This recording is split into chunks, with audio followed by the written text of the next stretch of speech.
One of my favorite scenes from Game of Thrones is the conversation between Lord Peter of House Baelish, aka Littlefinger, and Queen Cersei of House Lannister Baratheon. The Mockingbird. You created your own sigil, didn't you? Yes. Appropriate for a self-made man with so many songs to sing. I'm glad you like it. Some people are fortunate enough to be born into the right family. Others have to find their own way. I heard a song once about a boy of modest means. Found his way into the home of a very prominent family. He loved the eldest daughter. Sadly, she had eyes for another. When boys and girls live in the same home, awkward situations can arise. Sometimes I've heard even brothers and sisters develop certain affections. And when those affections become common knowledge, well, that is an awkward situation. Indeed, especially in a prominent family. Prominent families often forget a simple truth. I've found. And which truth is that? Knowledge is power. Seize him. Cut his throat. Stop. Wait. I've changed my mind. Let him go. Step back 3 paces. Turn around. Close your eyes. Power is power. Do see if you can take some time away from your coins and your whores to locate the Star Girl for me. I would very much appreciate it.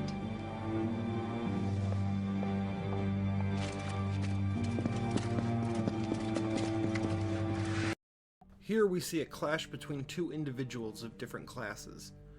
Cersei represents the monarchy, the top of the social order during the medieval period, while Littlefinger represents the capitalist merchant.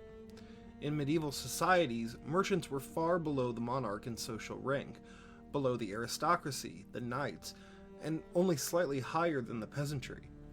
And while Littlefinger is nominally a member of the aristocracy with his own sigil and banner, his house lacks the foundation of centuries of generations which give the great houses a sense of necessity, the idea they are essential to the functioning of society, which in turn guarantees their power. Lord Baelish has gained the status and power he has, not from his house, but from the sale of flesh, his ability to manage money, and his tactical use of information. Littlefinger's problem is he not only forgets his place, but also his time. He speaks too soon, envisioning a time beyond the medieval bounds of the world, where the merchant becomes the capitalist and stands atop the social structure. According to philosopher Michel Foucault, during the medieval period, the sovereign deployed power over life and death, or, quote, the right to take life and let live. In the feudal system, life was given and taken away by the sovereign. The subjects of a kingdom could trace their descent from the king and from others by how much protection from death was permitted by the sovereign. Death was an imminent and uncertain reality during this period, whether by famines, epidemics, or wars, and the sovereign provided a point of alliance between bodies. This point of alliance, or the emergence of juridical law, was centered around a symbolics of blood. Blood was inherent in the protection of life, the sovereign's life, against the very real threats of death. The shedding of blood, the descent from blood, the precariousness of blood was all connected symbolically in the emergence of a life-death struggle. Wars were fought over the king's blood. Treason was an action against the king's blood. Treason against a lord was treason against the blood descended to the lord from the king. Nothing was more on the side of law, death, transgression, the symbolic, and sovereignty than blood. It was through the power of juridical law that transgressions, or threats of death against the symbol of the sovereign, the sword, that which had the power over life and death, was defended. Juridical power is an act against threats to the sovereign. Therefore, laws were built, judged, and executed based upon the proximity to the sovereign. Juridical power acts in the negative. Juridical power functions in the forms of signs and levies. Signs of loyalty to the sovereign's blood was a negation of the subject's life in favor of the sovereign's. The obsession with banners, the tournaments for honor, the endless titles. In the name of Robert, of the House Baratheon, first of... You know how it goes. Fill in the damn titles. Through taxes on wealth, goods, services, labor, blood, there was a subtraction mechanism levied against the sovereign subjects. Quote, power in this instance was essentially a right of seizure, of things, time, bodies, and ultimately life itself. It culminated in the privilege to seize hold of life in order to suppress it. When Cersei says power is power, she speaks of the negative juridical power descended from the monarchy. But what about Littlefinger? He speaks too soon, but he speaks true nevertheless. Rather than power being heavily restricted and controlled around the fear of death, power is extended and invested through as much of society as possible, with the primary focus concerned with the regulation, propagation, and self-perpetuity of life. Littlefinger speaks of a new kind of power, a power that functioned positively on individuals until they themselves became self-regulating. The discourses about the struggle of death outgrew the limitations of the sovereign. Your distance from the sovereign still affects you, but so do discourses on your physical and mental health, your gender, sexuality, race, and ethnicity. All shape your identity in a positive way that extends and propagates life and ways of existing. These various forms of knowledge about ourselves discipline us into behaving in certain ways. With the rise of capitalism, we see the birth of biopower.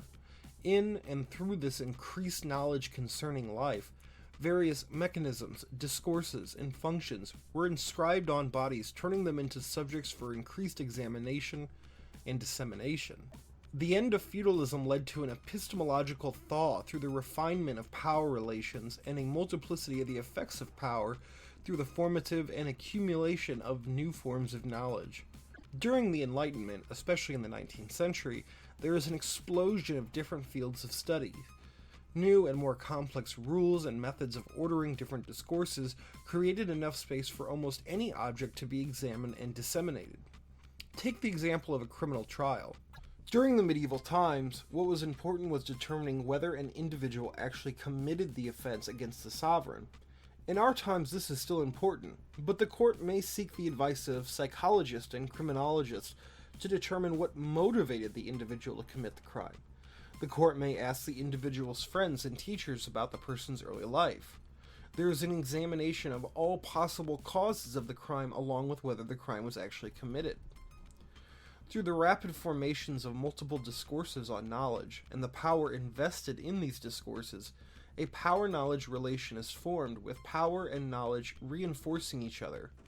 In our times, power functions automatically. Individuals become the principle of their own subjection. Ultimately, according to Foucault, quote, the panoptic mechanism arranges spatial unities that make it possible for bodies to be self-regulating. Foucault describes the disciplinary mechanism of today as panopticism. He develops this theory after reading utilitarian philosopher Jeremy Bentham's The Panopticon. The Panopticon is a type of architecture for a prison. The panoptic prison is a circular prison with a guard tower in the center. The prison cells are connected along the 360-degree structure, all within the field of vision of the guard tower. Furthermore, the guard in the tower was hidden by using mirrors, so that the prisoners would never know for sure if they were being watched or not. Bentham expected that if the prisoners could never be sure of whether they were being watched, the prisoners themselves would make the conscious choice to follow the rules because of the all-pervasive gaze of the tower. Think about you entering a store. As you shop, you notice the security cameras about, often hidden behind spherical black glass. You don't know if the camera is looking at you or if anyone is even monitoring the footage. But the mere possibility that someone might be watching is enough to dissuade any desire you might have in stealing anything. We see the camera, and instantly, without even really thinking about it, we push thoughts of breaking the law out of our head. We internalize the norm of not stealing because we know we are constantly being watched. We grab a product and pay for it at the register like we should. We discipline ourselves. The Panopticon perfects the exercise of power and is an ideal figure of political technology, i.e. discipline. Panopticism perfects the exercise of power in 4 ways. 1. It reduces those exercising power, but increases those exercised with power. The security footage does not have to be viewed in order for it to have its effect. 2. It can intervene at any point by constantly applying pressure to bodies, whether through laws, codes, rules, regulations, and rituals. 3. Because of the constant pressure, power knowledge's strength lies in that it is spontaneous, silent, and continuous. The knowledge power given to codes, laws, norms requires immediate obedience. And 4. Its only instruments are geography and architecture, the roads which direct traffic, the sequestered area of the hospital. What differentiates the discipline under capitalism from the negative power of the sovereign is that the former is arranged in such a way so that power is ever present and ever manifest. Disciplinary power knowledge disperses coagulations of bodies and gives each body its own space from which power is exercised. The deployment of power knowledge works through architecture and geography. The police camera on every street, the ICU and psych ward of the hospital, the redlining of housing. All of these are representations of the modern state or disciplinary power knowledge. Since the 18th century, disciplines have focused on the productive management of the lives of individuals, biopower. It's not that positive forms of power didn't exist during the medieval period. The knowledge that Princess Joffrey and Tommen and Princess Marcella are not the progeny of King Robert Baratheon, but are the product of an incestuous relationship between Queen Cersei and her twin brother Jaime of House Lannister starts off the wars in Westeros. But, though knowledge behaves in a positive manner, it is always in service to the power of the sovereign, any sovereign, and merely reinforces the social structures. This is why it's the War of 5 Kings, over who will rule as the sovereign. Littlefinger, despite his tactical use of knowledge to attain power, despite accumulating power by marrying Lady Lysa of House Arryn and becoming Lord Protector of the Vale, and even leading an army to successfully win the Battle of the Bastards, ultimately meets his end when he betrays the blood of the Sovereign of the North. And what does honor demand? That I defend my family from those who would harm us. That I defend the North from those who would betray us. You stand accused of murder. You stand accused of treason. How do you answer these charges? Lord Baelish.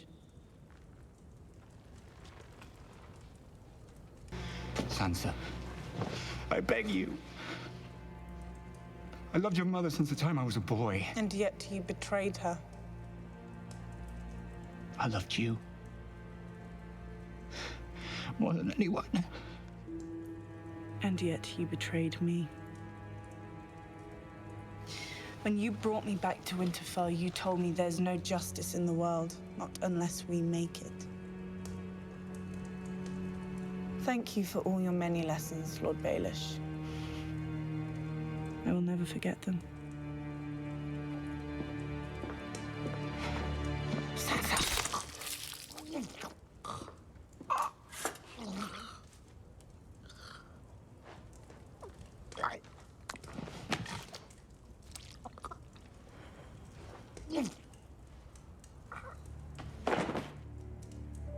Yet, how did we in the real world arrive at a period where juridical power is only one of many forms of power? What would need to occur in the land of Westeros for a biopower to take hold? Well, death. Instead of the White Death of White Walkers and Whites, our world was haunted by the Black Death of the bubonic plague. The plague begins around the 15th century and ends in the 17th century. The Black Death killed over 60% of Europeans alone, and for 2 centuries was the primary existential threat of the world. The plague presented the sovereign with a problem, in that it took away the power over life and death. In reaction, sovereigns greatly extended their power through a number of measures. First, a strict partitioning and regulation of space was enforced. The plague was known to spread through contact with other bodies. Therefore, according to Foucault, quote, each individual is fixed in place, and if he moves, he does so at the risk of his life, contagion, or punishment. Second, a permanent registration of each individual is created. Quote, the relation of each individual to his disease and to his death passes through the representatives of power. The registration they make of it, the decisions they take on it. Through various investigative programs, individuals are invested with power based on the knowledge inscribed on bodies, which is descended not from the sovereign, but from the plague itself, from an external threat to the politics of the sovereign. The enclosure of space through the strict regulation of movements and the discourse created by registration, quote, constitutes a compact model of the disciplinary mechanism. The political reality of the plague created strict divisions, the penetration of discipline to the most mundane forms of living, and the labeling of truth functions on bodies. Yet this political reality led to the sovereign being undermined. By investing as many bodies as possible with power, knowledge of individuals rapidly increased and multiplied. Doctors, police, philosophers, theologians, all used their power to create a multiplicity of discourses, not on the power of death, but on the right to life of each individual, which had previously been the sole domain of the sovereign. These new discourses incorporated the power of the sovereign and Christian investigative practices, but focused on the individual subject's right to life, plus the need to order, understand, and utilize that life. This led to the invention of disciplinary practices. Thank you all for watching my video here at Zach's Strange Corner of Thought. If you liked this video, drop a like, and if you didn't like this video, hit subscribe to see more videos. Leave a comment if you love me. If you don't love me, leave nudes. Also, if you want my videos to actually get better, give me all your money on Patreon! You can see more of my thoughts at strangecornersofthought.com.